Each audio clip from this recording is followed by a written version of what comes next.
A millionaire goes to a urologist, hoping for a quick, discreet fix after a humiliating incident at a golf event. But when he meets his beautiful, no-nonsense doctor, everything shifts.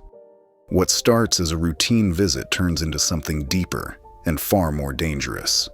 As emotions rise, so do the secrets they both hide. He's falling for her, but can a man who's spent years avoiding vulnerability risk his heart now? What happens when a broken man falls for the one woman who refuses to fix him? Before we get into the story, comment below where in the world you are watching from today. The afternoon sun cast long shadows across the perfectly manicured greens of Bellwood Country Club. Dominic Carver stood tall, his designer polo shirt catching the gentle breeze as he surveyed the course. Around him, the familiar sounds of golf carts humming in the distance, and the soft thwack of clubs hitting balls filled the air. "Come on, Carver, show us how it's done," Glenn Roderick called out, his voice carrying a hint of playful challenge. The other men, Jim Bellamy and Arnold Finch, chuckled, their expensive watches glinting in the sunlight as they leaned on their clubs. Dominic smiled confidently, adjusting his stance. This was his element, the perfect blend of business and pleasure. The golf course had always been where his biggest deals came together, where partnerships were sealed with handshakes and knowing looks. "Watch and learn, gentlemen," he said, his voice carrying that smooth, assured tone that had become his trademark in boardrooms across the city. He took a practice swing, the club cutting through the air with precision. Jim Bellamy cleared his throat. "Speaking of learning, Dominic, that campaign you pitched last week, pure genius. My board couldn't stop talking about it." "That's our man," Arnold chimed in, his round face beaming. "Always 10 steps ahead of the competition." Dominic lined up his shot, feeling the familiar rush of satisfaction. These men weren't just investors. They were his audience, his admirers. Every stroke, every word, every gesture was part of a carefully crafted performance he'd perfected over decades. The ball sat perfectly positioned on the tee. Dominic drew back his club, his movements fluid and practiced. Then it happened. At first, it was just a warm sensation in his lower abdomen. He tried to ignore it, focusing on his swing. But within seconds, the warmth spread, and horror struck him as he realized what was happening. His body, his carefully controlled, disciplined body, was betraying him. The golf club wavered slightly in his hands as he felt the warm wetness spreading. His expensive khakis, perfectly pressed this morning, were now his worst enemy, threatening to reveal his humiliation to everyone. "You okay there, Dom?" Glenn asked, stepping forward with concern etched on his tanned face. Dominic forced a laugh, quickly shifting his position to hide any visible evidence. "Just got a bit overheated," he said, gesturing to his shirt where, thankfully, sweat marks were already showing from the afternoon heat. "Actually, gentlemen, I need to take this call." He pulled out his phone, pretending to look at the screen. "Important client," he added, his voice steady despite the panic churning inside him. "You know how it is. Duty calls at the worst moments." The others nodded understandingly. Of course they did. They all knew the demands of business, the importance of staying connected. It was the perfect excuse. "Rain check?" Arnold suggested, already turning back to his own game. "Absolutely," Dominic replied, backing away toward his golf cart. "Sorry to cut this short. Jim, I'll have my office send over those projections first thing Monday." He left his clubs behind, knowing his caddy would take care of them. The drive to the clubhouse was a blur of shame and disbelief. Inside his private locker room, Dominic changed quickly, his hands shaking slightly as he pulled on fresh clothes he kept there for emergencies, though never imagining he'd need them for something like this. The drive home in his Mercedes was silent. No calls, no radio, just the hum of the engine and the rhythm of his racing thoughts. His knuckles were white on the steering wheel as he pulled into his circular driveway. Margot, his housekeeper, appeared at the door as he entered, her expression curious at his early return. "Mr. Carver, I wasn't expecting you until—" "Not now, Margot," He cut her off, heading straight for his study. "Hold all calls. I'm not to be disturbed." The heavy wooden door of his study closed behind him with a satisfying thunk.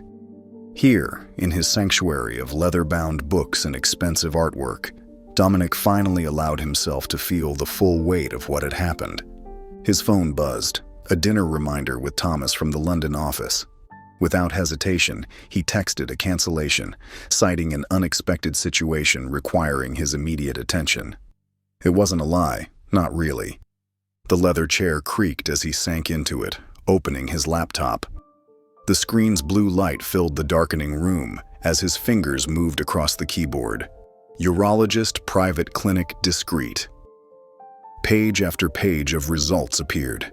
He scrolled past the large hospitals, the teaching facilities, anything too public. Then he saw it. Crescent Health and Wellness Center.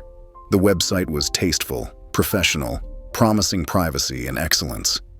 Most importantly, it was across town, far from his usual haunts. His cursor hovered over the appointment button. Dominic Carver, the man who controlled million-dollar campaigns, who never showed weakness, who always had the upper hand, was about to admit he needed help. The earliest appointment showed for 9 a.m. tomorrow. Perfect. Saturday morning, when the city's power players would be at their country houses or on their boats. He clicked Book Now, filled out the forms, and watched as the confirmation appeared on his screen. The room had grown dark around him, the only illumination now coming from his laptop. Dominic closed the screen, plunging the study into darkness. He rubbed his temples, feeling the tension of the day's events. "No one can know," he whispered into the darkness, his words barely audible even to himself. The morning sun cast a gentle glow on the modest brick building of Crescent Health and Wellness. Dominic Carver pulled his luxury sedan into a parking spot far from the entrance, scanning the nearly empty lot through his dark sunglasses. His knuckles were white against the steering wheel as he took several deep breaths. "Just get it over with," he muttered to himself, adjusting the plain baseball cap that felt foreign on his head. No designer logos, no flashy accessories, just simple, forgettable clothing that wouldn't draw attention. The clinic's glass doors slid open with a soft whoosh. Inside, the waiting room was quiet and clean, with soft beige walls and comfortable chairs arranged in small clusters. A few patients sat scattered throughout the room, most absorbed in magazines or their phones. At the front desk, a young woman with a warm smile looked up. Her name tag read Lana. "Good morning? How can I help you?" she asked cheerfully. Dominic cleared his throat. "I have an appointment at 9, under Daniel Carter." The false name felt strange on his tongue, but Lana didn't seem to notice anything amiss. She typed quickly on her keyboard. "Yes, Mr. Carter, I have you right here. First time with us?" He nodded, accepting the clipboard of paperwork she handed him. Finding a seat in the corner, furthest from the other patients, he began filling out the forms. His pen hesitated over each box, carefully considering how much truth to reveal. "Mr. Carter," Lana called about 10 minutes later. "Doctor, Kim will see you now." Dominic followed a medical assistant down a hallway lined with educational posters. She showed him into an examination room and left him with a thin paper gown to change into. He had just settled onto the examination table, trying to maintain his dignity in the flimsy garment, when there was a knock at the door. It opened to reveal a woman who made him do a double take. Dr. Eleanor Kim was not what he had expected. She was elegant and striking, with an air of quiet confidence that immediately commanded attention. Her white coat was crisp, her dark hair pulled back in a neat twist, and her expression professionally neutral as she consulted his chart. "Good morning, Mr. Carter. I'm Dr. Kim." Her voice was clear and measured. "What brings you in today?" Dominic felt oddly wrong-footed. He'd prepared himself to deal with some older male doctor, not this composed woman who looked to be in her late 40s. He reached for his usual charm. "Well, doctor, if I'd known you were the one waiting, I would have made an appointment much sooner. he said with a practiced smile. Dr. Kim's expression didn't change as she took a seat on the rolling stool. I see. And what symptoms prompted you to schedule this particular appointment? Her complete immunity to his flirtation threw him slightly off balance. He shifted on the paper-covered table, making it crinkle loudly. Just some minor issues. Nothing serious, I'm sure. Probably just stress from work. He waved his hand dismissively. Why don't you let me be the judge of that? Dr. Kim said, her pen poised over his chart. Please describe your symptoms, specifically. Dominic felt his jaw tighten. There was an incident, loss of control, just once. When did this occur? Yesterday, during a business meeting. Dr. Kim made a note. Any pain or burning during urination? Changes in frequency or urgency? Listen, Dominic interrupted, forcing a laugh. I run a major advertising firm. I'm sure this is just a one-time thing. Maybe we could skip to the part where you write me a prescription. Dr. Kim set down her pen and looked at him directly. Her dark eyes were penetrating. Mr. Carter, are you here to manage your reputation or your health? The question hit him like a splash of cold water. For a moment, he just stared at her, caught off guard by her directness. Because, she continued, her voice firm but not unkind, I can only help you with one of those things, and I suspect the health issue is more pressing right now. Something in her steady gaze made it impossible for him to maintain his usual facade. He found himself answering her questions honestly, about his symptoms, his stress levels, his caffeine intake, his exercise habits. She listened carefully, making notes and asking follow-up questions without judgment. I'm going to order some diagnostic tests, she said finally. We'll start with blood work and a urinalysis today, and I'd like to schedule an ultrasound. Are you available to come back in 2 days? Dominic nodded, still somewhat thrown by how easily she had cut through his defenses. The nurse will be in shortly to draw blood and give you instructions for the urine sample, doctor, Kim said, standing. We'll discuss the results at your follow-up appointment. She paused at the door, looking back at him. And Mr. Carter, whatever we find, we'll deal with it. That's why you're here. After she left, Dominic sat there for a long moment. He removed his sunglasses and rubbed his eyes, her words echoing in his mind. Are you here to manage your reputation or your health? Walking out of the building later, he stopped and looked up at the sky, shaking his head slightly. Something about Dr. Eleanor Kim's quiet authority and insight had gotten under his skin in a way he hadn't expected. The Monday morning sun streamed through the clinic's windows, casting long shadows across the polished floors. Dominic strode through the entrance, his Italian leather shoes clicking against the tiles. No baseball cap or sunglasses today, just his usual tailored suit and the confident bearing of a man used to commanding rooms. But something felt different. His practiced smile wavered slightly as he approached the front desk, his fingers drumming an uneven rhythm on its surface. Good morning, he said to the receptionist. Dominic Carver, or, well, Daniel Carter in your system. He cleared his throat. Here for my follow-up with Dr. Kim. The receptionist nodded, tapping at her keyboard. Dr. Kim will be with you shortly. Please have a seat. Dominic settled into one of the waiting room chairs, absently thumbing through his phone. He'd rehearsed a few witty comments on the drive over, determined to crack through Dr. Kim's professional facade. The memory of their last interaction, her pointed question about reputation versus health, still needled at him. A door opened. Mr. Carver? Eleanor's voice was crisp and professional. He rose, smoothing his jacket. Dr. Kim, looking lovely as ever this morning. Her expression didn't change as she led him to the exam room. How have you been feeling since our last visit? Better now that I'm here, he said with a practiced charm. Though I have to say, these medical buildings could use some personality. Maybe some advertising expertise. Eleanor made a note on her tablet. The tests won't take long. The technician will be in shortly. No small talk? I'm wounded. He placed a hand over his heart dramatically. Surely we can chat while we wait. I promise to behave. Mr. Carver, Eleanor said, looking up. This is a medical consultation, not a social call. Can't it be both? He flashed his most disarming smile. Life's too short for all these walls we put up, don't you think? The technician arrived then, and Dominic underwent the necessary tests with minimal banter. When they finished, Eleanor returned to review the preliminary results.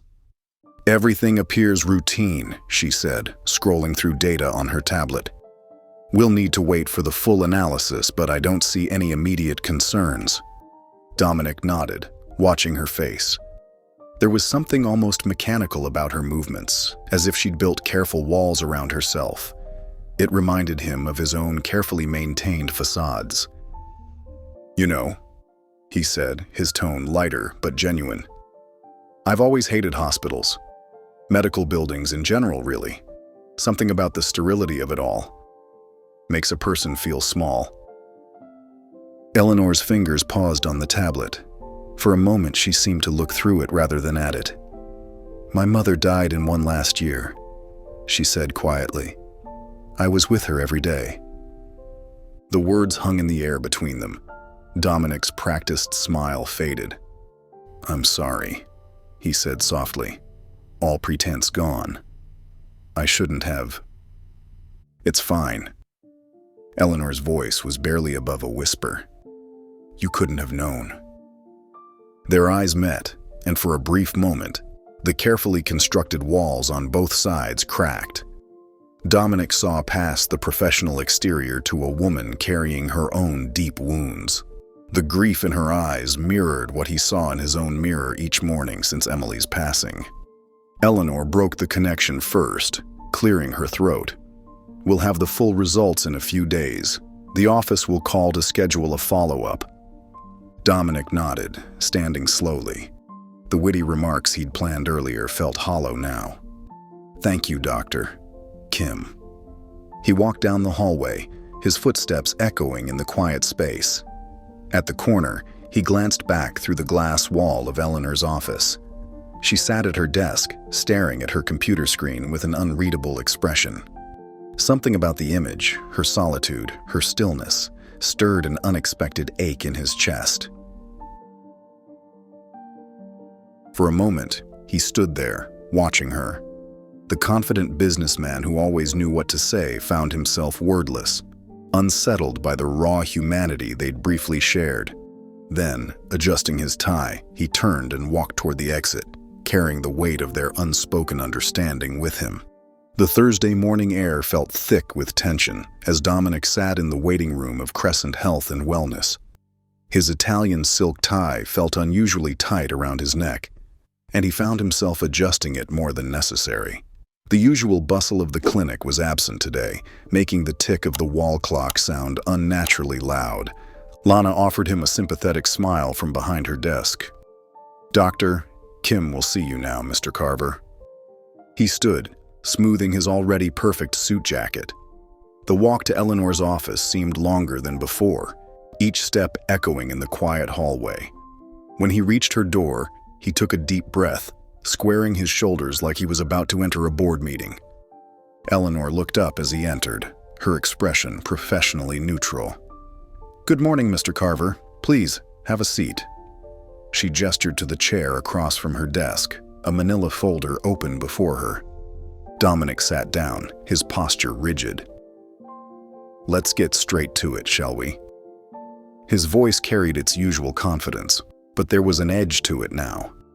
Eleanor nodded, picking up her clipboard. I have your test results here. She paused, meeting his eyes. The diagnostic tests show early-stage neurogenic bladder dysfunction. It's a condition that affects the nerves controlling your bladder function. Dominic's face remained unchanged, but his knuckles whitened as he gripped the armrests of his chair. And what exactly does that mean? The signals between your brain and bladder aren't communicating properly, Eleanor explained, her voice steady and clear. This is causing the control issues you've experienced. While it's manageable now with medication and lifestyle changes, the condition is progressive. Progressive? Dominic's jaw tightened. Yes, over time the symptoms will likely become more pronounced. Eleanor leaned forward slightly, her expression compassionate but firm. Based on these results, I recommend we consider surgical intervention sooner rather than later. It would be a preventative measure to... Surgery? Dominic cut her off, standing abruptly. His chair scraped against the floor. I'm not an old man, doctor. Kim. I run 3 companies. I play golf every weekend. I'm in better shape than most men half my age. Eleanor remained seated, her calm demeanor a stark contrast to his agitation. This isn't about age, Mr. Carver. It's about addressing a medical condition before it becomes more serious. You're exaggerating, he snapped, pacing now. A few isolated incidents don't justify surgery. I came here for a quick fix, not a life-altering diagnosis. Your ego doesn't change your physiology, Mr. Carver. Eleanor's words were quiet but firm. The tests are quite clear. The tests are wrong. He spun toward her, his face flushed. Run them again. Mr. Carver. But Dominic was already moving toward the door, his movements sharp and angry. I'll get a second opinion. That's your right, Eleanor said, standing now. But avoiding this won't make it go away. He yanked the door open, leaving it slightly ajar behind him as he stormed out. The few patients in the waiting room looked up at his sudden emergence, but he ignored them, barely registering Lana's concerned expression as he pushed through the clinic's main doors. The parking lot was bathed in morning sunlight as he fumbled with his car keys, his hands shaking slightly. He slammed the car door shut and started the engine, the powerful purr of his luxury vehicle doing nothing to calm his nerves. Soon he was on the freeway, pushing well above the speed limit. The sun hung low in the sky, casting long shadows across the road. His hands gripped the steering wheel too tightly, his mind racing faster than his car. Suddenly, unbidden, a memory crashed over him like a wave. Emily, his wife, lying in that sterile hospital bed. The steady beep of machines. The helpless feeling as he sat beside her, watching cancer slowly steal her away. The memory hit him like a physical blow, making his breath catch. Not again, he muttered through clenched teeth, pressing the gas pedal harder. The engine roared as he accelerated, as if he could outrun the fear building in his chest. The sun glinted off his rearview mirror, momentarily blinding him. He blinked hard, trying to clear both his vision and the image of Emily that lingered in his mind. His jaw remained clenched as he muttered again, "Not again," and pushed the car faster still, running from something he couldn't escape, something that was already part of him. Friday morning, sunlight streamed through the floor-to-ceiling windows of Dominic's home office, casting long shadows across his mahogany desk. His phone screen glowed with Eleanor's follow-up message, the words blurring as he stared at them without really reading. The message was simple, professional, asking him to reschedule his appointment to discuss treatment options. A gentle knock interrupted his thoughts. Rita stood in the doorway, her tablet tucked against her chest, wearing a concerned expression that made Dominic's jaw tighten. "Mr. Carver, your lunch meeting with Mr. Peterson is in 45 minutes, she reminded him softly. Should I have James bring the car around? Not now, Rita, Dominic snapped, waving his hand dismissively. He turned his chair toward the window, effectively dismissing her. Just give me a minute. Rita lingered for a moment longer than usual.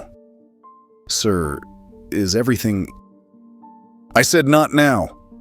His voice came out sharper than intended, making Rita step back slightly. Once alone, Dominic loosened his tie and pulled up his calendar. With quick, aggressive taps, he deleted every medical-related appointment he'd scheduled. Each deletion felt like a small victory, a reassertion of control. 2 hours later, Dominic stood at the head of the conference room, his presence commanding as ever. The morning's team meeting had turned into an exercise in perfectionism gone wrong. Junior copywriters shrunk in their seats as he tore apart their proposals. "This is amateur work," he declared, tossing a presentation folder across the table. "The Miller account needs innovation, not recycled concepts from last season. Start over." A young woman with bright eyes started to protest.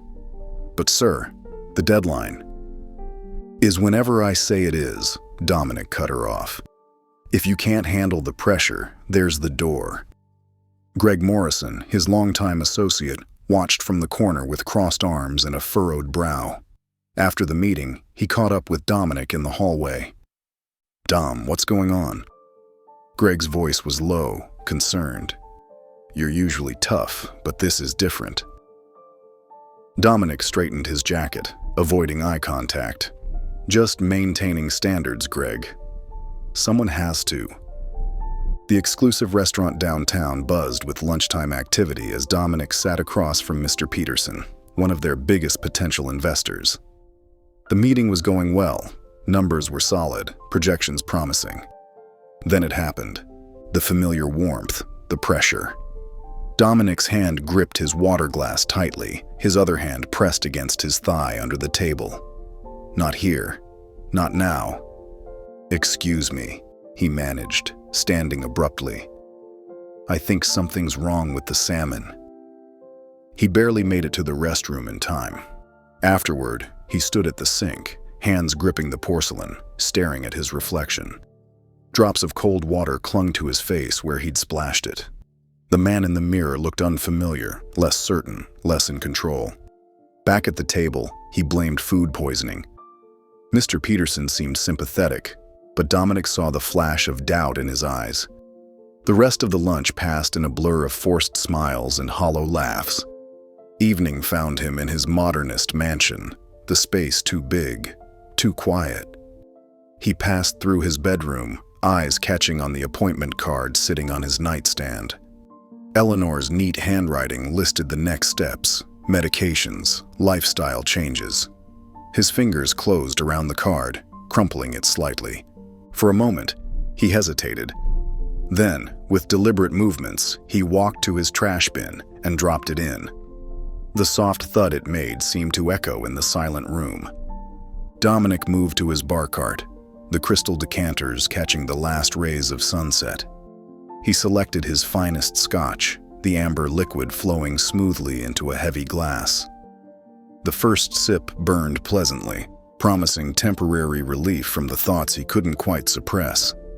The city spread out below his penthouse windows, a tapestry of lights coming alive as darkness fell. Dominic loosened his tie, letting it hang undone around his neck. His reflection ghosted in the window glass. Successful, wealthy, powerful. Everything he'd worked for, everything he'd built. He took another slow sip of scotch, feeling its warmth spread through his chest. "I can handle this," he whispered to the darkening room. But in the reflection of the window, his eyes told a different story, one of fear, uncertainty, and the growing weight of denial. The city continued to glow beyond his windows, indifferent to his private battle. His glass sat half empty on the side table, the scotch catching the dim light like liquid amber. Dominic's tie hung loose around his neck, a rare sign of dishevelment in his usually impeccable appearance. He leaned back in his leather chair, exhaling slowly. "I can handle this," he repeated to the empty room, but the tremor in his voice betrayed the doubt he couldn't quite hide, even from himself. The late afternoon sun cast long shadows across Dominic's corner office as he struggled to maintain his composure during a video conference. His hands trembled slightly as he reached for his water bottle, his throat dry from talking. The meeting had dragged on for over 2 hours, and the pressure in his lower abdomen was becoming unbearable. "So, gentlemen," he said, his voice strained, "I believe we've covered everything for today. Let's reconvene next week to finalize the details." Without waiting for responses, he ended the call abruptly and bolted from his chair. He barely made it to the executive bathroom in time. Leaning against the cool tile wall afterward, Dominic closed his eyes, his breathing heavy. The pristine white bathroom suddenly felt suffocating. His perfectly tailored suit felt like a costume, and his carefully maintained facade was crumbling. Back at his desk, he caught his reflection in the darkened computer screen, dark circles under his eyes, tension lines around his mouth, a weariness that makeup and expensive grooming couldn't hide. A week of close calls, sleepless nights, and constant anxiety had taken its toll. "Enough," he muttered, grabbing his keys and phone. He strode past Rita's desk, ignoring her concerned "Mr. Carver," as he jabbed the elevator button repeatedly. The drive to Crescent Health was a blur of anger and determination. His hands gripped the steering wheel so tightly his knuckles turned white. The setting sun glared through his windshield, matching his internal fire. The clinic's automatic doors whooshed open as Dominic stormed in, his presence filling the quiet waiting room. A few patients looked up, startled by his forceful entrance. "I need to see Dr. Kim," he announced, his voice carrying across the reception area. "Now."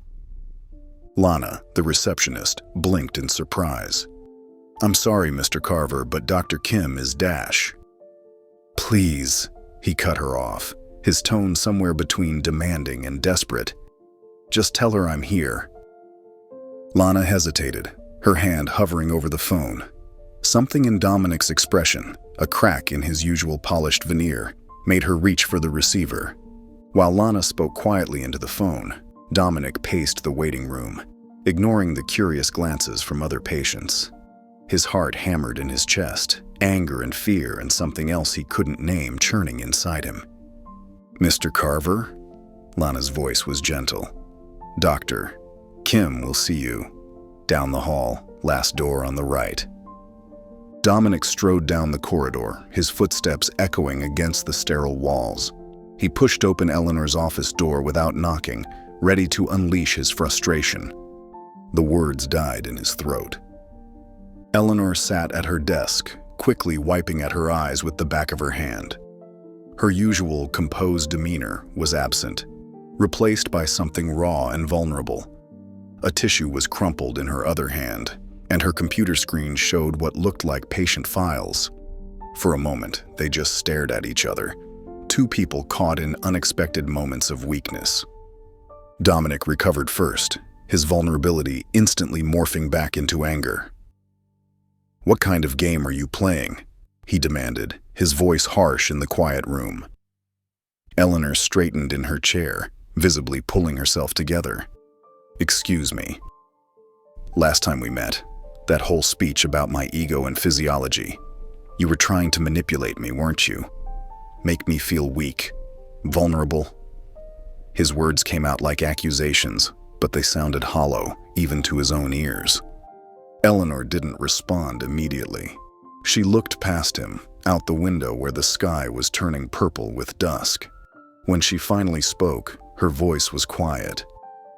"Not everyone is trying to manipulate you, Mr. Carver." "Then what was that about? Why?" He stopped, noticing how she was still clutching the tissue, how her makeup was slightly smudged under her eyes. "Are you okay?" She gave a small, bitter laugh. "Does it matter?" The anger drained from him suddenly, leaving him empty and uncertain. He sank into one of the chairs facing her desk, really looking at her for the first time since he'd burst in. "I just got off the phone with an insurance company," Eleanor said softly, almost to herself. "They're denying coverage for a patient's treatment. He's dying, and they're—" She shook her head, leaving the sentence unfinished. Dominic felt something shift inside him. The carefully constructed walls he'd built, the anger he'd used as a shield, they all seemed pointless in the face of her genuine pain. "I'm sorry," he said, meaning it. "About barging in like this. About everything." Eleanor met his eyes, and for a moment they were just two people sharing the weight of their separate burdens. "I think I'm falling for you," Dominic said suddenly, his voice cracking. "And I hate that I am." The words hung in the air between them, heavy with truth and fear. Eleanor remained silent, her eyes wide and uncertain. She looked away, her hands clasped tightly in her lap, not in rejection, but in what seemed like a mirror of his own fear. The silence stretched between them, filled with unspoken words and shared vulnerability. Finally, Dominic stood up slowly, his earlier fury replaced by a quiet resignation. He walked to the door, his steps measured and heavy. This time he didn't slam the door, just pulled it closed with a soft click. Through the glass wall, Eleanor watched him go, her hand rising to rest against her chest as if holding something in. Her phone began to ring again, the sound sharp in the quiet office. She let it ring, unanswered, as the last rays of sunlight faded from the sky. Sunlight streamed through Eleanor's kitchen window, casting a warm glow on the wooden table where she sat. Steam rose from her black coffee in delicate wisps as she stared at the framed photograph propped against the sugar bowl. Her mother's smile, captured in happier days before the cancer, seemed to pierce right through her. "What would you say now, Mom?" Eleanor whispered, running her finger along the frame's edge. Her mother had always pushed her to be brave, especially with her heart. "Don't build walls," she'd said in those final days, her voice weak but determined. "They'll keep out the good along with the bad."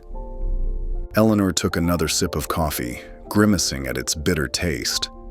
The memory of Dominic's confession played in her mind like a movie scene she couldn't pause. "I think I'm falling for you, and I hate that I am." His voice had cracked with raw honesty, something she hadn't expected from the usually polished executive. She'd stayed silent, frozen in place, watching him walk away. Now, in the quiet of her apartment, regret gnawed at her. Had she made a mistake? Professional boundaries were important, but they'd already crossed that line the moment she'd shared about her mother's death. Across town, Dominic adjusted his tie in the mirror of an upscale restaurant.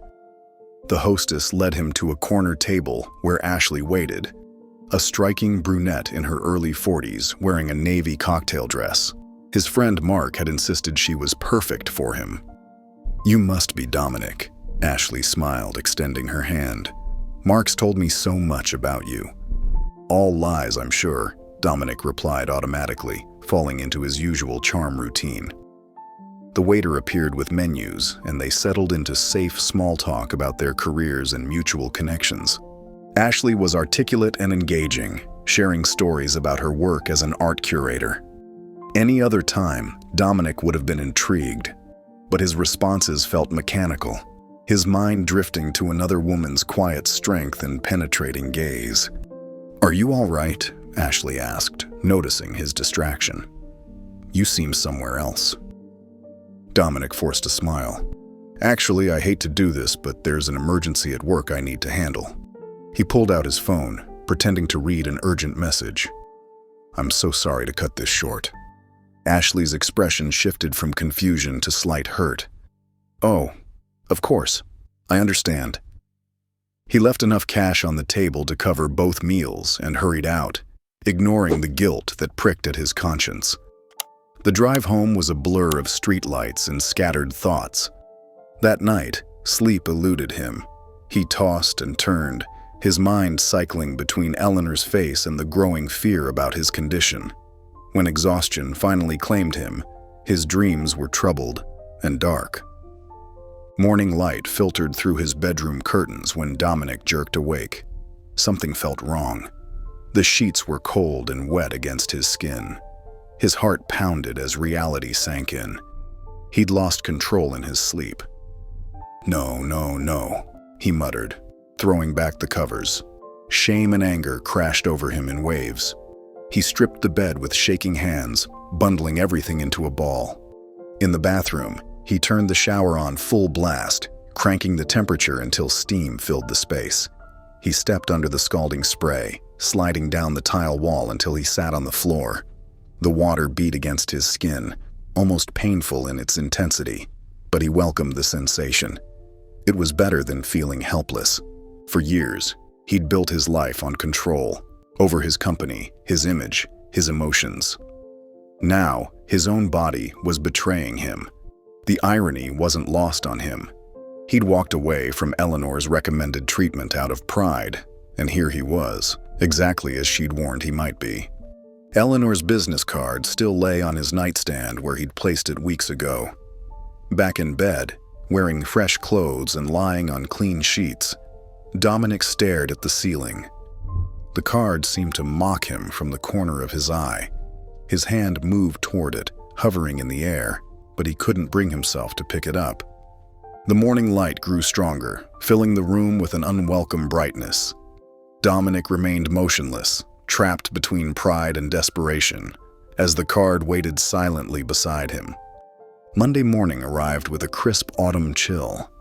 Eleanor sat at her desk, reviewing patient files when her office phone rang. She picked it up, expecting another insurance query. "Dr. Kim speaking," she said, her voice professional and measured. "Dr. Kim, this is Rita, Mr. Carver's assistant." The woman's voice was warm but concerned. "He needs an urgent review of his latest scans. Would you have any availability today?" Eleanor's hand tightened slightly on the receiver. She glanced at her schedule, already knowing there was a gap at 11. "Yes, I can see him at 11. "Thank you, doctor. He'll be there." The morning crawled by. Eleanor found herself checking the clock more often than usual, her thoughts drifting to their last encounter. At precisely 11, a soft knock interrupted her paperwork. Dominic stood in the doorway, different from the commanding presence she'd grown accustomed to. His shoulders were slightly slumped, his usual sharp suit somehow less crisp. Dark circles shadowed his eyes. "Come in, Mr. Carver," Eleanor said, gesturing to the chair across from her desk. He walked in slowly and sat down without his usual flair. The silence between them felt heavy, loaded with unspoken words. Eleanor pulled up his scans on her computer screen, turning the monitor so they could both see. Her voice took on its clinical tone, a shield she'd perfected over years of practice. "The progression is clear here," she pointed to several areas. "The nerve deterioration has accelerated faster than our initial projections." Dominic's jaw tightened. "Could you sound any more detached?" His words came out sharp, bitter. "Do you practice that tone in the mirror?" Eleanor kept her eyes on the screen, her fingers steady as she continued pointing out the changes. "The medical facts don't change based on how I deliver them, Mr. Carver." "Stop it." His voice rose slightly. "Stop pretending you don't care. Stop acting like that night never happened, like you didn't see me break down in this very office." Eleanor's hand dropped from the screen. She sat perfectly still, her back rigid. "My personal feelings are irrelevant to your medical care." "Irrelevant?" Dominic laughed, but there was no humor in it. "You're hiding behind your white coat because you're scared. Just like I've been hiding behind my suits and my jokes." "Mr. Carver dash." "No," he cut her off. "You don't get to dismiss this. You don't get to pretend you're just my doctor when we both know there's more here." Eleanor's professional mask cracked. Her eyes flashed as she turned to face him fully. "You're not the only one scared, Mr. Carver." The words hung in the air between them. Dominic's anger deflated, replaced by surprise at her outburst. Eleanor continued, her voice quieter but intense. "You think you're the only one who's watched someone they love waste away in a hospital bed? The only one who's terrified of losing control?" She took a shaky breath. "I spent months watching my mother die, knowing all my medical knowledge couldn't save her. So don't tell me I'm hiding. We're all hiding from something." The silence that followed was different from before, no longer tense, but raw and honest. Dominic studied her face, seeing past the professional exterior to the woman who carried her own deep wounds. After what felt like minutes, Dominic's voice came out soft, almost gentle. "Book the surgery." Eleanor's fingers hovered over her keyboard. She didn't look at him as she began typing the pre-op paperwork, the clicking of keys the only sound in the room. "You don't have to stay for this," Dominic said, watching her work. Without looking up, Eleanor replied softly, "I know." The Wellington Medical Center loomed before Dominic, its glass facade reflecting the morning sun. He adjusted his blazer, smoothing non-existent wrinkles from the expensive fabric. The familiar gesture brought little comfort as he pushed through the revolving doors into the sterile environment. The pre-op floor was quieter than he expected. His leather shoes clicked against the polished floor as a young nurse guided him to the intake area. Her cheerful demeanor grated against his nerves. "Good morning, Mr. Carver. I'm Nurse Leah. We'll get started with your pre-op testing shortly." She handed him a clipboard thick with forms. "Please fill these out completely." Dominic sat in an uncomfortable plastic chair, pen hovering over the papers. The questions seemed endless. Medical history, current medications, emergency contacts. His hand paused at treating physician. Dr. Eleanor Kim's name burned in his mind. "Excuse me," he called to Nurse Leah. "I'd like to request a different surgeon for the procedure." The nurse blinked, surprised. "Dr. Kim is one of our top specialists, Mr. Carver." "I'm aware." His voice was clipped. "But I'd prefer someone else. Dr. Ramirez, perhaps? I've heard good things." "I'll make a note of that," Nurse Leah said carefully, walking away with furrowed brows. The morning dragged on through blood draws, EKGs, and countless questions. Dominic answered mechanically, his mind elsewhere. He was being moved to a private room when the door burst open. Eleanor stood in the doorway, her white coat billowing slightly. Her eyes blazed with barely contained fury. "What is this about requesting Dr. Ramirez?" she demanded, closing the door firmly behind her. Dominic straightened in the hospital bed. "It's more appropriate. Mixing business with emotion isn't wise." "Don't." Eleanor's voice cracked like a whip. "Don't hide behind professional courtesy. You're running again." "I'm protecting both of us," he shot back. "You're too close to this. And you're a coward." Eleanor stepped closer, her hands clenched. "You'd rather have a stranger cut you open than let someone who actually cares about you see you vulnerable. Because you're so open." Dominic's laugh was bitter. "You hide behind that white coat, like armor. You're just as scared of feeling something real." "At least I admit it." Eleanor's voice rose. "You pretend you're in control, but you're terrified. Of being weak, of needing someone, of actually letting someone in." The truth of her words hung heavy in the air between them. Dominic looked away first, his jaw tight. "Get out," he whispered. Eleanor's shoulders slumped slightly.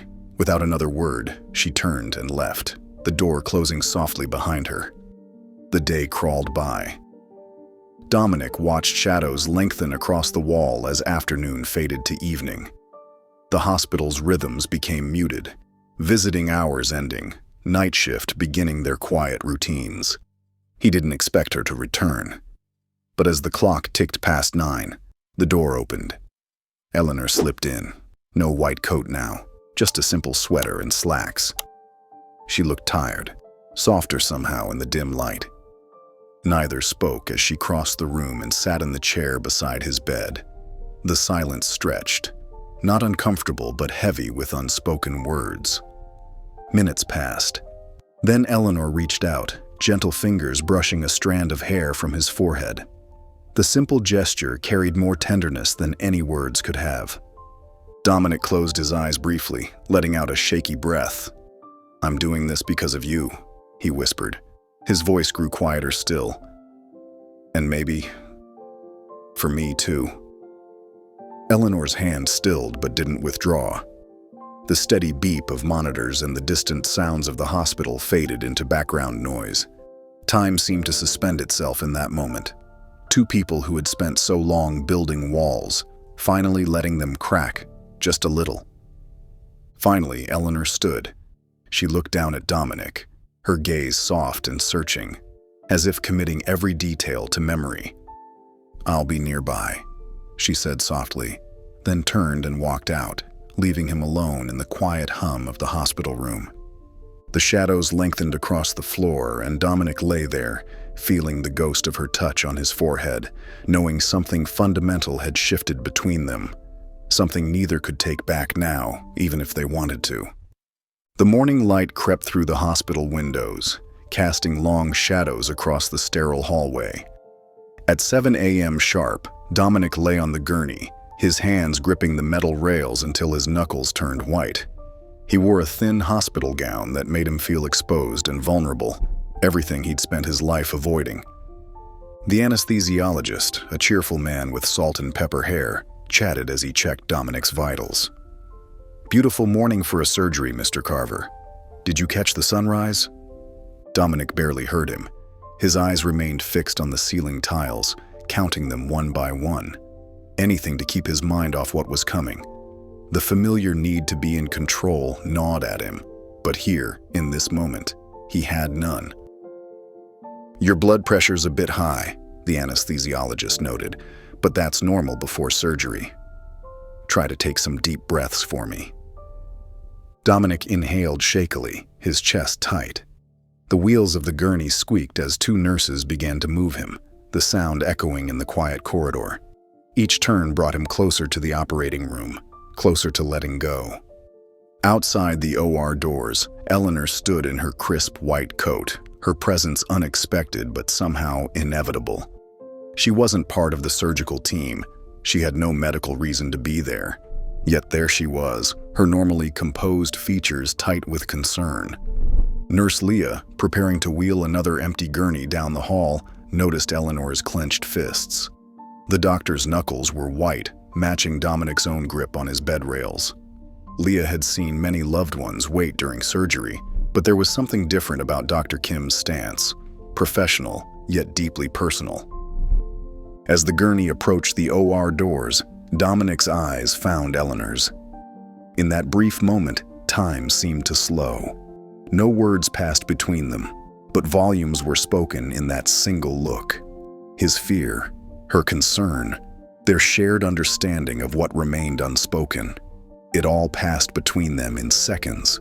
The doors swung open, and Dominic disappeared inside, leaving Eleanor alone in the hallway. Hours crawled by.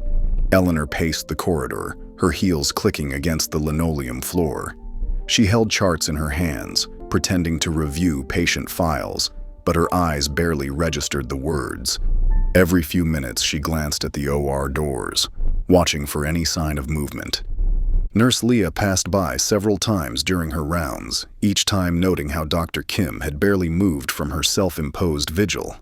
Once, she offered Eleanor a cup of coffee, which the doctor accepted with a distracted smile.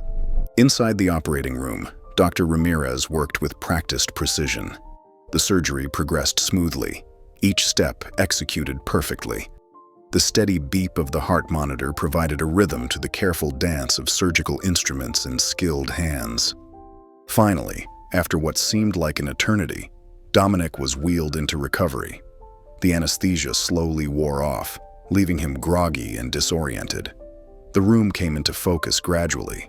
First the blur of fluorescent lights, then the soft beeping of monitors, and finally, the quiet presence beside his bed.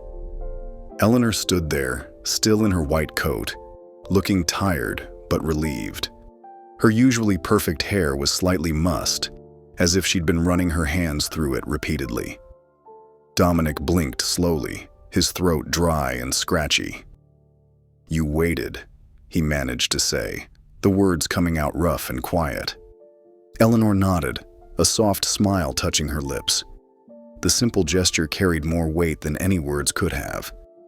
In that moment, all their carefully constructed walls seemed to fade away, leaving only the raw truth of their connection. She reached out, her hand gently covering his for just a second, a touch so brief it could have been imagined. The warmth of her skin against his felt like an anchor, grounding him in this vulnerable moment. Without a word, Eleanor turned and left the room, her footsteps fading into the hospital's ambient noise. Dominic closed his eyes and exhaled deeply, feeling the tension in his body release. For the first time in years, he allowed himself to feel truly safe, protected not by his own careful control but by the presence of someone who saw through all his defenses. The steady beep of the heart monitor continued, marking time in this quiet moment of surrender. The setting sun painted long orange streaks across Dominic's hospital room, casting a warm glow over the sterile space. He sat propped up against crisp white pillows, his hospital gown replaced with soft pajamas from home. The quiet beeping of monitors created a steady rhythm in the background. A gentle knock interrupted the evening stillness. Eleanor stood in the doorway, 2 paper coffee cups in her hands, her white coat gone, replaced by a simple blue sweater and dark slacks. Her hair was loose around her shoulders, softening her usual professional appearance. "I thought you might want something better than hospital coffee," she said, stepping inside. "Though I can't promise this is much of an upgrade." Dominic's face brightened slightly. "Anything's better than what they serve here."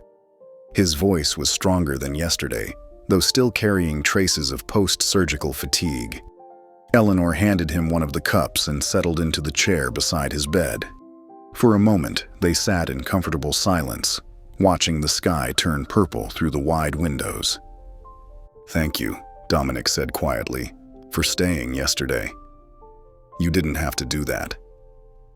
Eleanor stared into her coffee cup, her fingers tracing its rim. "I wanted to be there." "Why?"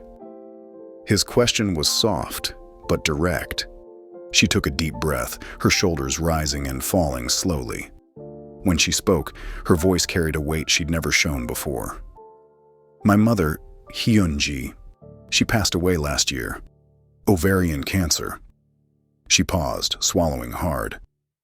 "I was there every day, watching her fade away in a room just like this one." Dominic set his coffee aside, giving her his full attention.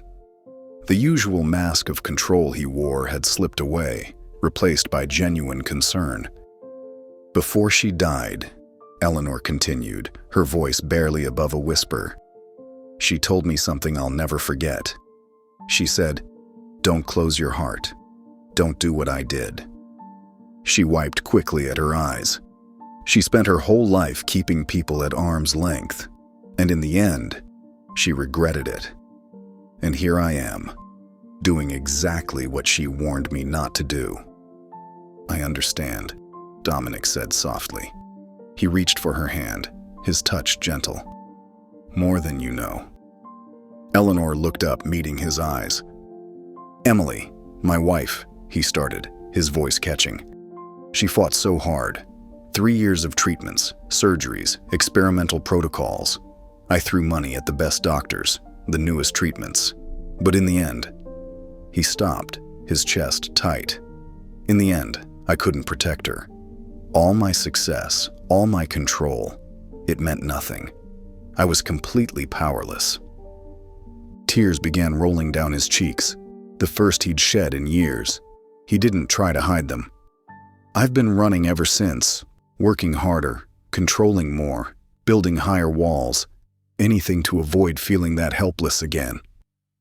Eleanor squeezed his hand, her own tears falling freely now. "We've both been hiding, haven't we?" "Hiding and running," he agreed, his voice rough with emotion. "Until now." They sat in understanding silence, their joined hands a bridge between their shared grief. The room had grown darker, the last rays of sunlight fading into dusk. The city lights began twinkling beyond the window. Eleanor turned to face him fully. Her free hand reached up, gently touching his cheek, wiping away a tear with her thumb. Their eyes met, years of carefully constructed walls crumbling in that single look. Slowly, she leaned forward. Their lips met in a kiss that was soft and reverent, not passionate, but healing. A gesture between two people who had forgotten how to be vulnerable, now remembering together. When they parted, Eleanor rested her head lightly on his shoulder. The room was quiet except for the distant hum of machines. Dominic whispered, "Maybe this isn't the end of something. Maybe it's the start." Saturday morning arrived with a gentle warmth streaming through the hospital windows. The physical therapy room buzzed with quiet activity, Exercise machines lined the walls, and colorful resistance bands hung from hooks like cheerful decorations. Dominic stood beside his bed, his hands gripping the walker tightly. Sweat beaded on his forehead as Mark, the physical therapist, stood ready to assist. The simple act of standing, something Dominic had taken for granted his entire life, now required intense concentration and effort. "That's it, Mr. Carver," Mark encouraged. "Nice and slow. Let's focus on your balance first." Eleanor watched silently from the doorway, her presence unknown to Dominic. Her eyes softened as she observed his determination. Despite the pain evident in his grimace, his jaw was set with familiar stubbornness. Even in recovery, he couldn't help but approach it like a business challenge to be conquered. Dominic took a shaky step forward, his knuckles white against the walker's handles. "How long until I can walk normally?" he asked through gritted teeth. "Everyone heals at their own pace," Mark replied diplomatically. "But with your determination, I'd say you're already ahead of schedule." Eleanor's lips curved into a small smile. Even in this vulnerable state, Dominic's drive to excel showed through. She slipped away before he noticed her, not wanting to distract from his session. Throughout the morning, Eleanor found reasons to stop by his room, sometimes with legitimate medical updates, other times just to check in. During one visit, she caught him attempting to answer work emails on his phone. "I thought we agreed on no work until Monday," she said, crossing her arms but unable to hide her amusement. "I'm just checking messages," Dominic protested, but put the phone down with a guilty smile. "Here." She pulled a book from her bag. "I brought you something better to do." Dominic read the title and let out a genuine laugh. "The Art of Letting Go. Subtle, Dr. Kim." "I figured you could use it," she teased, her eyes twinkling. By afternoon, Nurse Leah helped Dominic into a comfortable chair while Eleanor brought them both coffee. His black, no sugar, exactly how he liked it. The familiar aroma filled the room as they sat in comfortable silence. "You know," Dominic said, breaking the quiet, "I haven't looked forward to anyone visiting me in years." His voice was soft, almost wondering, as if the realization surprised him. Eleanor met his gaze, her usual professional mask completely gone. "I haven't let anyone in for years," she admitted, with equal softness. Later, during his afternoon therapy walk in the corridor, Dominic moved slowly but steadily with his walker. Eleanor walked beside him, matching his pace. The fluorescent lights hummed overhead as other patients and staff passed by, but they existed in their own quiet bubble. "You're getting stronger already," Eleanor observed, watching his movements with a clinical eye that couldn't quite hide her personal investment. "Don't sound so surprised," Dominic quipped, but his smile was genuine. "I had a good doctor who convinced me to stop being stubborn and get the surgery." "Just good?" Eleanor raised an eyebrow playfully. Their shared laughter echoed softly in the hallway. As evening approached, Eleanor appeared one last time, holding 2 coffee cups. She handed one to Dominic, who had settled back in his room's chair after his final therapy session of the day. He took a sip and raised an eyebrow. "You remembered." "You're getting predictable," Eleanor replied with a gentle smile. Their laughter mingled in the quiet room, soft and genuine. 2 people finally allowing themselves to feel at ease, to be known, to be vulnerable. The sunset painted the walls in warm hues as they sat together, no longer doctor and patient, but 2 souls finding unexpected comfort in each other's presence. Tuesday morning arrived with a harsh fluorescent glare that made the hospital room feel colder than usual. Dominic's eyes fluttered open, heavy with an unusual fog that seemed to wrap around his thoughts like thick cotton. The familiar beeping of monitors filled the air, but something felt different. Wrong. Nurse Leah entered with her usual cheerful smile, clipboard in hand. "Good morning, Mr. Carver. How are we feeling today?" Dominic tried to respond, but the words came out thick and jumbled, like his tongue had forgotten how to work. Not right. Leah's smile faded as she noticed his left hand fumbling weakly with the bed rail, unable to get a proper grip. Her trained eyes caught the slight droop on the left side of his face. Without hesitation, she pressed the emergency call button. "Mr. Carver, I need you to stay calm," she said firmly, already checking his vital signs. "Can you squeeze my hand?" His right hand managed a weak grip, but his left barely twitched. Within seconds, the room erupted into controlled chaos as the stroke response team rushed in.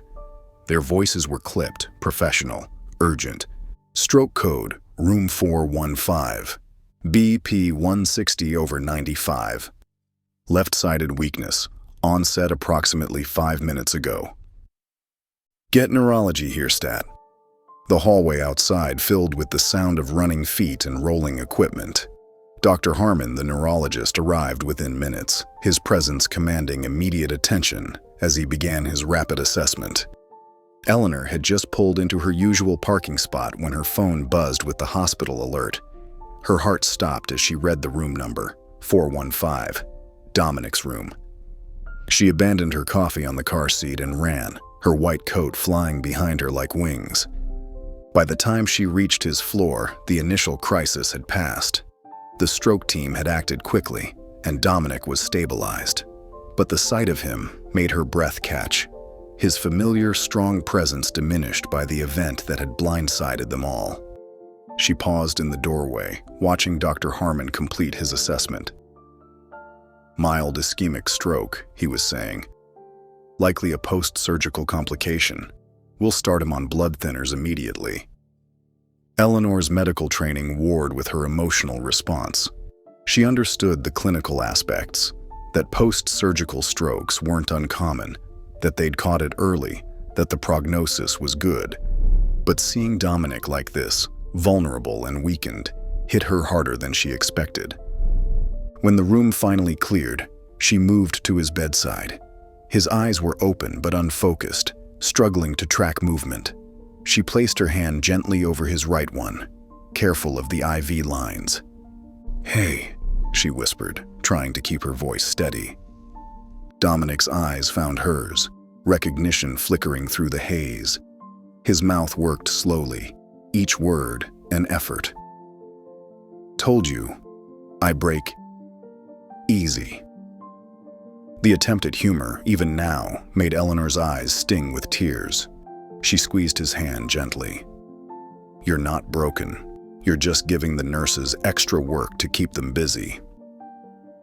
A ghost of his usual smirk crossed his face, though the left side lagged slightly. He tried to squeeze her hand back, but his grip was weak, uncertain.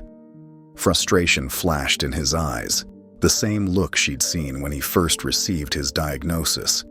The fear of losing control, of being vulnerable.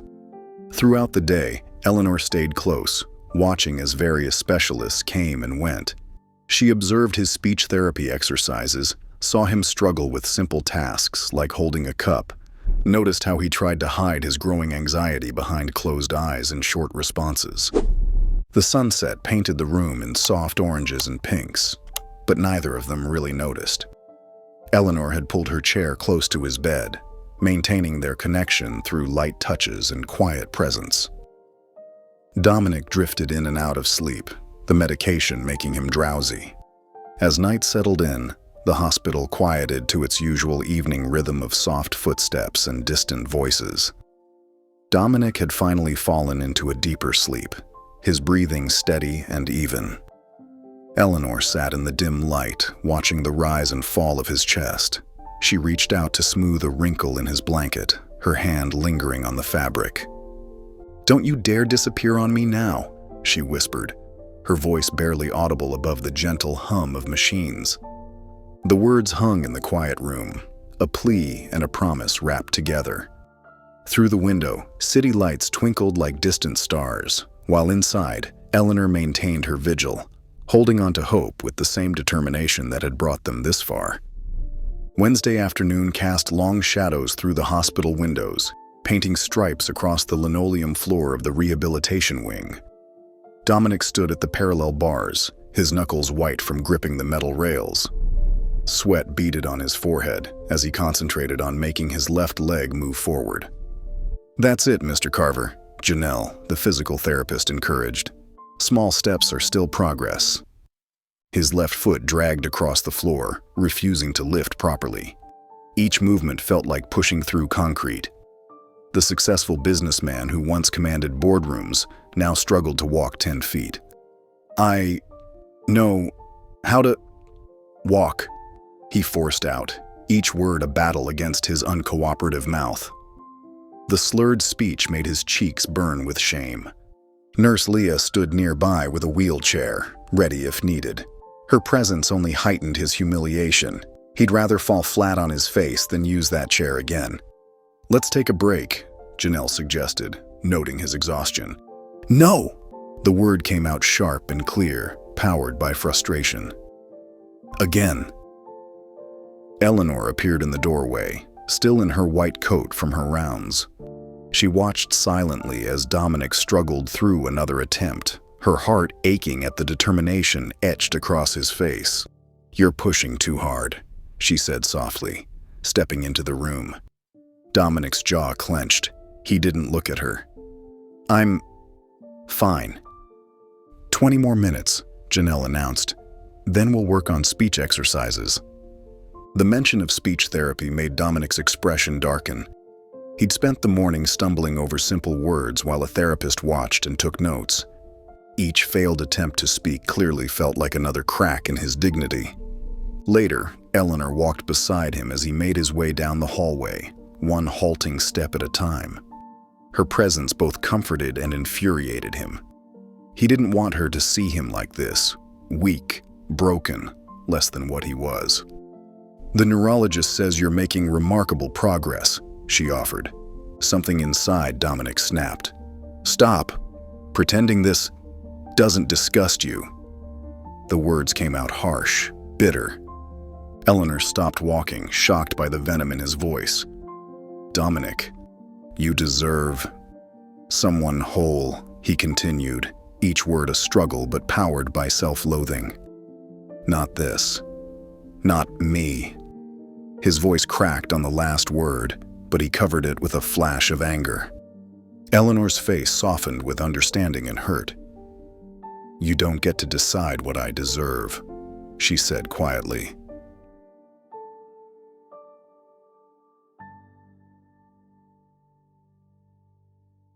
Dominic turned away from her, using the wall for support. He couldn't bear to see the pity he was sure must be in her eyes.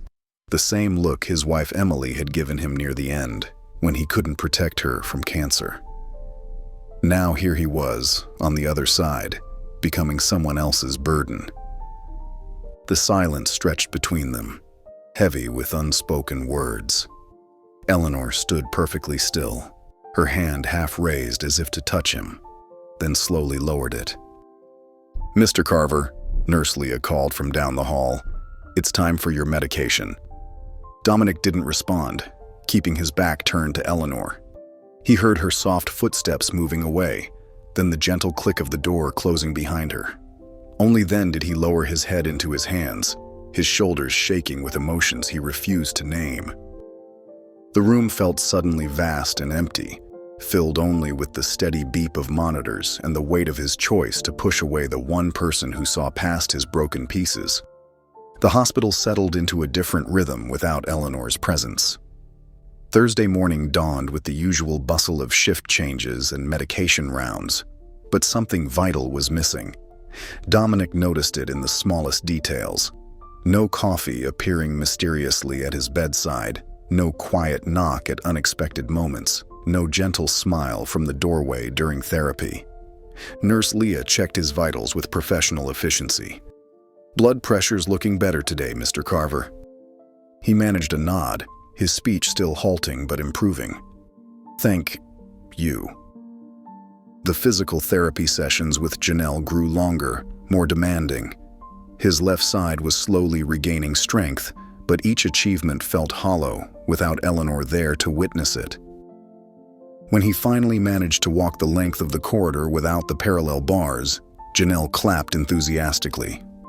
"Excellent progress, Mr. Carver. Should we call Dr. Kim to see?"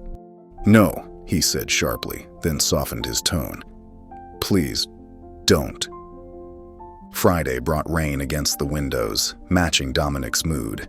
He watched droplets race down the glass, remembering how Eleanor had once described rain as nature's way of washing away what needed to be released. The memory made his chest ache. During speech therapy, he struggled through exercises that felt increasingly pointless. The therapist praised his improvement, but Dominic heard only the stumbles, the slurs, the imperfections that remained. Saturday stretched endlessly. He'd grown used to timing his day around Eleanor's rounds, her visits, her quiet presence. Now the hours yawned empty between treatments and meals. He pushed himself harder in physical therapy, as if the burn in his muscles could drown out the ache of her absence. "You need to pace yourself," Janelle warned as he gripped the parallel bars. "Recovery isn't a race." But Dominic couldn't stop. Working until exhaustion was better than lying in bed with his thoughts, better than remembering the hurt in Eleanor's eyes when he pushed her away. Sunday afternoon, while Nurse Leah helped him settle back into bed after a particularly grueling therapy session, something caught his eye. There, partially hidden in the drawer of his nightstand, was a small white envelope he hadn't noticed before. Once alone, he reached for it with trembling fingers. The paper was simple, unremarkable, but he recognized Eleanor's neat handwriting immediately. Inside was a single line, "Still worth loving. E.K." Dominic read the words over and over until they blurred. His throat tightened. She must have left it that day after he turned his back on her. Even then, knowing he was pushing her away, she'd left this message of hope. That night, sleep refused to come. The note lay on his chest like a weight, Eleanor's words echoing in his mind. Around midnight, he reached for the notepad the nurses used to track his medications. With his right hand, the stroke had spared that much at least, he began to write. "Dear Eleanor, I don't deserve your note. I don't deserve you. But I'm starting to wonder if that's not the point." The words came slowly at first, then faster, like a dam breaking. He wrote about his fear, not of the stroke or recovery, but of being seen as less than whole.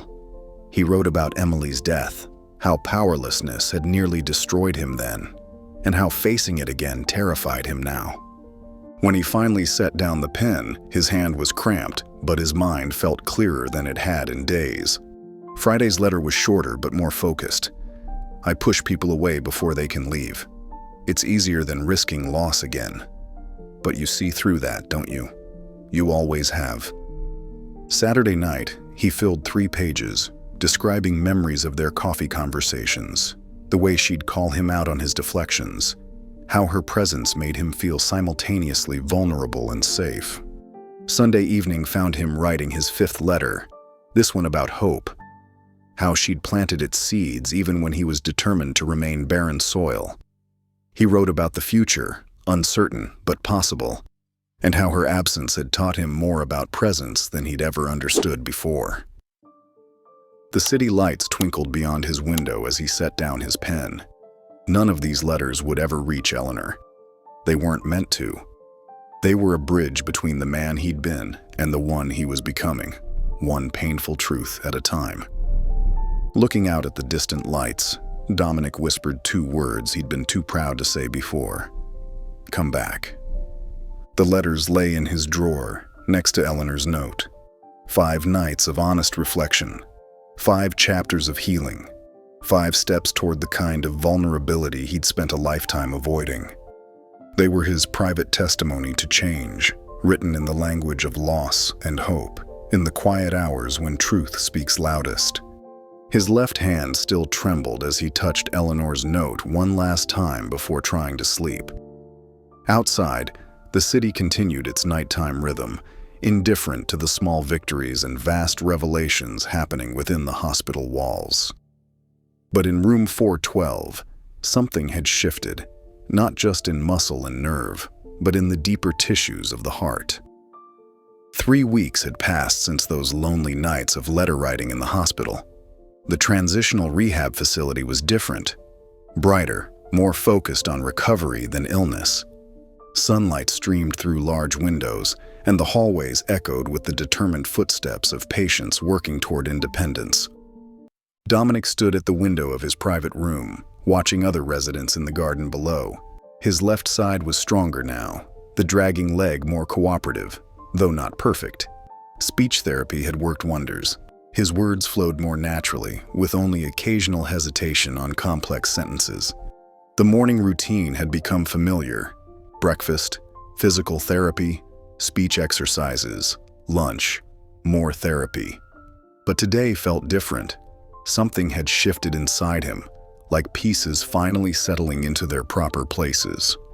During his morning walk through the facility's corridors, he didn't need the walker anymore. His steps were measured but steady. Nancy, his physical therapist, walked beside him, ready to help but increasingly unnecessary. "Your gait is much more stable," she noted, watching his movements. "The strength is really coming back in that left side."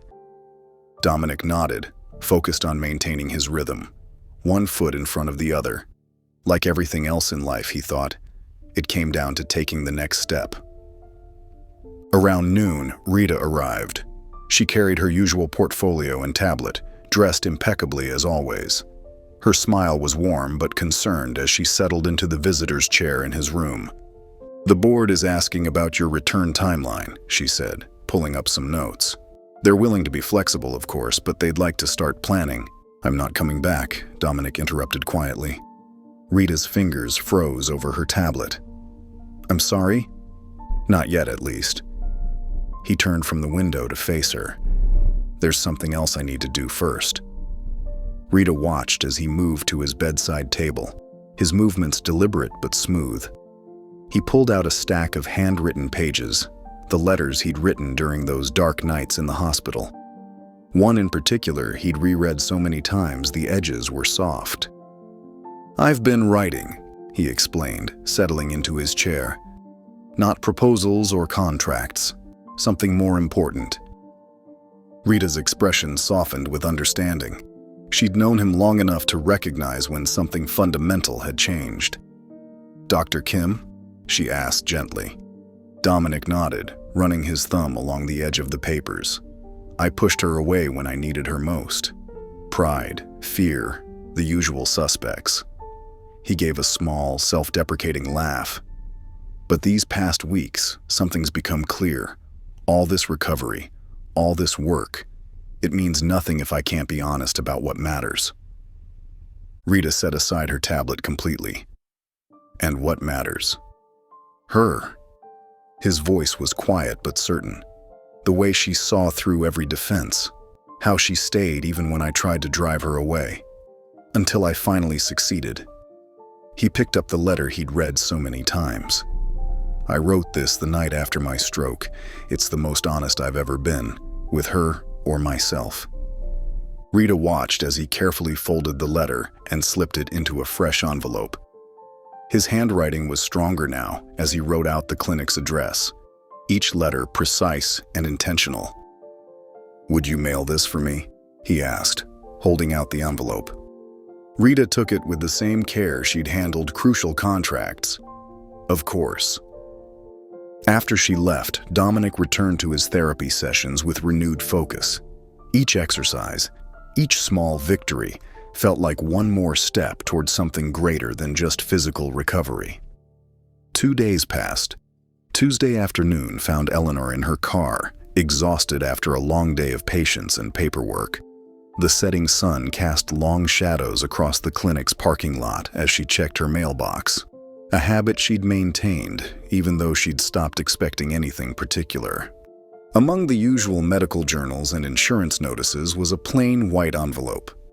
Her heart stuttered when she recognized the handwriting.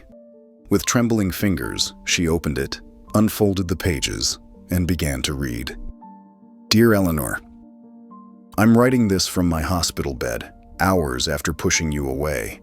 My left side barely works, my speech is a mess, and my pride is in worse shape than either. but for the first time in years, I see things clearly. You came into my life when I was trying to hide from weakness, from vulnerability, from anything that might crack my carefully constructed control. Instead of letting me hide, you saw straight through to the truth. I was already broken, long before my body betrayed me. I've spent years running from loss, from the helplessness I felt watching Emily slip away. I convinced myself that if I just maintained enough control, I could prevent that kind of pain from ever touching me again. What a fool I've been. You showed me that strength isn't about control. It's about courage. The courage to be seen, to be vulnerable, to risk loss for the chance at something real. You did this not with words, but by example. I watched you carry your own grief with such grace, even as you helped others bear theirs. When I had my stroke, my first thought wasn't about death or disability. It was about you, about losing the chance to tell you how you've changed me, how your presence makes me want to be better, braver, more honest, how your absence these past days has taught me more about love than all my years of running from it. I don't know if I deserve another chance, but I know this. If I have to learn how to walk again just to get to you, I will. Tears rolled silently down Eleanor's cheeks as she read the final line. Her hands shook as she carefully folded the letter, pressing it against her chest as if to absorb its words directly into her heart. The parking lot had grown darker, the last rays of sunlight painting the sky in deep purples and oranges. Taking a deep breath, Eleanor started her car. Her face held a quiet resolve as she pulled out of the parking lot, the letter safe against her heart, driving into the evening with purpose in her eyes. The city lights twinkled like scattered diamonds against the darkening February sky. Dominic stood at the floor-to-ceiling windows of his penthouse apartment, his reflection ghosting against the glass. His hand gripped the polished wooden cane, a necessity now, but one he'd learned to accept. The slight tremor in his left hand had mostly subsided, though it still appeared when he was nervous. Tonight, he was definitely nervous. The private chef, Marco, moved with quiet efficiency in the kitchen, plating the appetizers with artistic precision. The aroma of fresh herbs and garlic filled the air, mixing with the gentle notes of Miles Davis playing softly through hidden speakers. Dominic adjusted his dark blue tie for the third time, smoothing down his tailored jacket. The suit hung a bit looser now, 15 pounds lighter after his recovery, but his tailor had worked magic with the alterations. He'd insisted on looking his best tonight. The dining table gleamed under the warm lighting, set for two with his finest china and crystal. 3 candles flickered in the center, casting dancing shadows across the white tablecloth. A bottle of non-alcoholic champagne chilled in an ice bucket nearby, a concession to his new medication routine. "Everything is ready, Mr. Carver," Marco said softly, placing the final garnish on the shrimp cocktail appetizers. Dominic nodded, checking his watch again. 7:28 p.m. She would be here soon, if she came at all. The letter he'd sent had been raw, honest in a way he'd never allowed himself to be before. But her response had been simple. Yes, Valentine's Day, 7:30. He made another slow circuit of the room, his cane tapping softly against the hardwood floors. His gait was steadier now, after weeks of rigorous physical therapy. Pride had given way to determination, and determination had led to progress. He wasn't the same man who'd stormed out of Eleanor's office months ago, and not just physically. The elevator's soft ding made his heart skip. Dominic turned, his grip tightening on the cane. The doors slid open silently. Eleanor stepped out, and for a moment, time seemed to pause. She wore a navy blue wrap dress that moved like water when she walked. Her dark hair fell in soft waves around her face, and she wore simple pearl earrings that caught the light. But it was her expression that caught his breath. Uncertain yet hopeful, guarded but warm. She carried nothing. No purse, no gift, no pretense. Just herself, standing in his home for the first time. "You came," Dominic said softly, his voice steady despite his racing heart. Eleanor's lips curved slightly. You made it hard not to. He walked toward her slowly, deliberately, each step measured but confident. When he reached her, he extended his hand, the right one, steady and sure. Let's go for that dinner now, Doc. Her fingers slipped into his, warm and real. He led her to the table, pulling out her chair with his free hand. The candlelight played across her features as she sat, highlighting the slight flush in her cheeks. Marco appeared silently, serving the appetizers before disappearing back into the kitchen. The shrimp cocktail gleamed on crystal plates, garnished with fresh herbs. "This is beautiful," Eleanor said, looking around the room. "Though I half expected a restaurant." Dominic settled into his chair, placing his cane carefully aside. "I wanted somewhere we could just be. No observers, no expectations." She nodded, understanding in her eyes. "No masks." "No masks," he agreed. They ate slowly, savoring both the food and the conversation. Eleanor told him about a young patient who'd made her laugh that morning. Dominic shared stories about his physical therapy victories, including the day he first walked without assistance. When Marco served the main course, shrimp linguine in a light garlic sauce, Eleanor's eyes lit up. "How did you know this was my favorite?" "I pay attention," Dominic said simply. "Even back then, in your office, you had takeout from Giovanni's one day, shrimp linguine." She looked at him with surprise. "You remember that?" "I remember everything about those days," he admitted. "Even the parts I tried to forget." They clinked glasses of non-alcoholic wine, the crystal singing softly. The conversation flowed easier now, comfortable silences interspersed with genuine laughter. Dominic found himself smiling more than he had in months. "I wrote you letters," he said suddenly, during a quiet moment. "Not just the one I sent. One every night, for weeks." Eleanor set down her fork. "What did they say?" "Everything. Nothing. Things I was too proud to say before. How scared I was. How angry. How much I missed you when you stopped coming to my room." He traced the rim of his glass. "How much I regretted pushing you away." "I read your letter every night for a week," Eleanor admitted softly. "The one you sent. I kept it in my desk drawer at work. Sometimes I'd take it out between patients, just to remind myself it was real." Their eyes met across the candlelight, and something shifted, the last walls crumbling, the final guards dropping away. From the hidden speakers, Frank Sinatra's voice began crooning, "The Way You Look Tonight." Dominic stood carefully, extending his hand once more. "Dance with me?" Eleanor hesitated, glancing at his cane, then his face. He grinned, a real, unguarded smile. "It's slow enough even I can keep up." She took his hand and rose. They moved to the open space near the windows, the city lights creating their own constellation behind them. Eleanor stepped close, one hand in his, the other resting lightly on his shoulder. Dominic's free hand settled at her waist. Eleanor and Dominic swayed gently, more holding than dancing, her head resting perfectly on his shoulder. Later, morning sunlight poured into Dominic's penthouse bedroom, casting a golden glow over the quiet city. Eleanor slept beside him, her dark hair fanned across the pillow like ink. He watched her peacefully, resisting the urge to brush a stray strand from her face, until she stirred and smiled. They exchanged soft words about coffee, poetry, and the tender stillness of the morning. Dominic grew pensive, opening up about the walls he'd built after Emily's death, convinced solitude meant safety.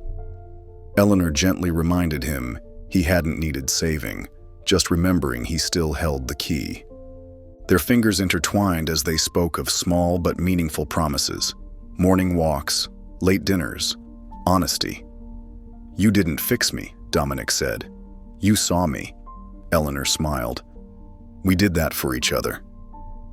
They lay in silence, sunlight wrapping around them like a quiet vow. A new beginning, simple, shared, and real. If you enjoyed the story of Dominic, I handpicked this next story that you will enjoy. Please don't miss this one. Click here to watch it.